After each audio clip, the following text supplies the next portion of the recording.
Ladies and gentlemen, this is a song of SVČ.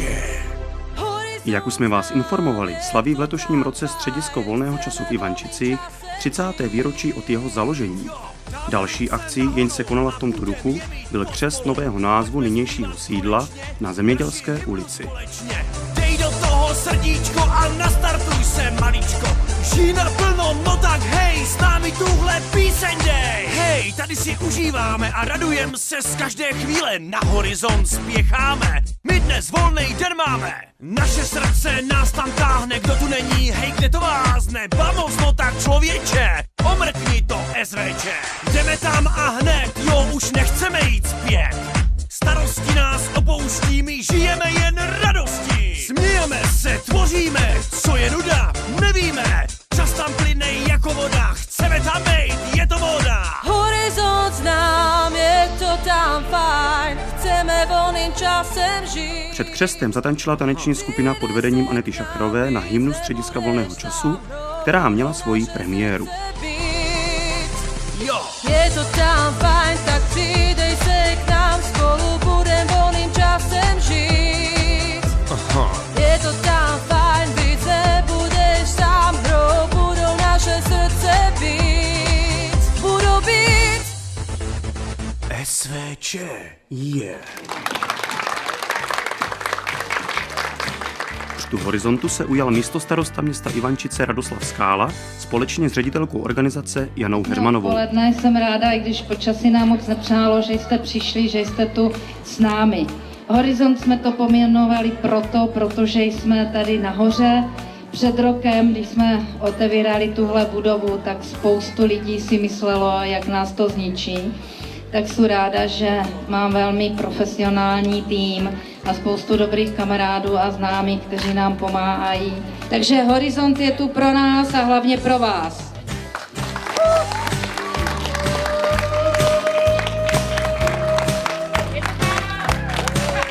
Takže Horizont máme poctěný, přejme Horizontu, ať se mu stále daří, ať se daří nám všem a ať jsou tady aktivity pro všechny věkové kategorie od 0 až po 100 ve všech možných oborech.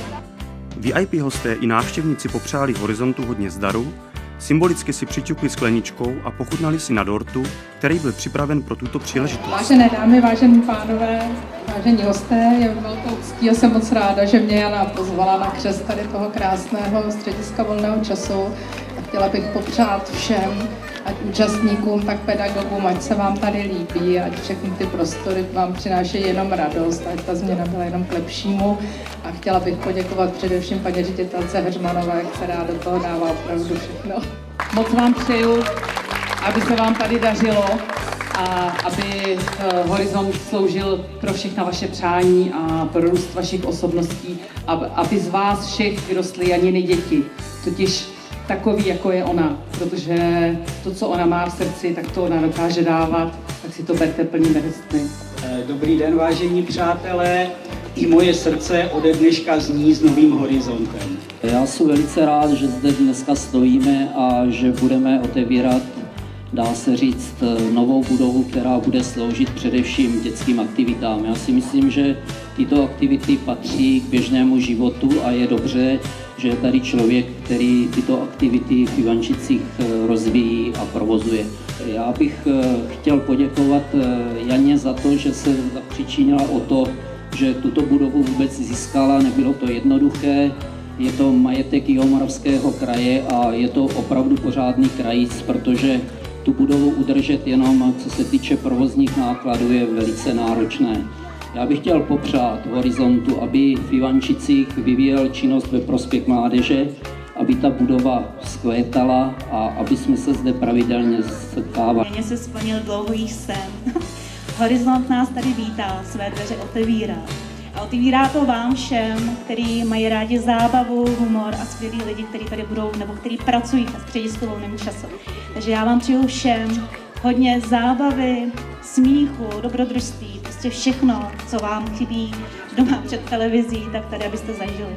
Hosté si poté prohlédli prostory budovy od sklepů přes kryt až po půdu, kde si dokonce ti odvážnější vyzkoušeli střelbu z kuše a vzduchovky.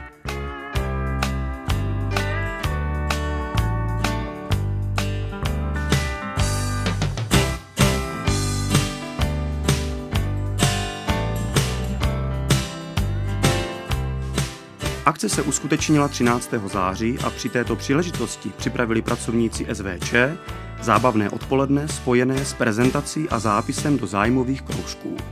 Dalšími aktivitami sobotní oslavy byla turistická vycházka po 30 zajímavostech Ivančic, kterou vedl zkušený turista Antonín Moravec. Na 30-kilometrovou cyklovíštku vzhledem k počasí nikdo nevyrazil.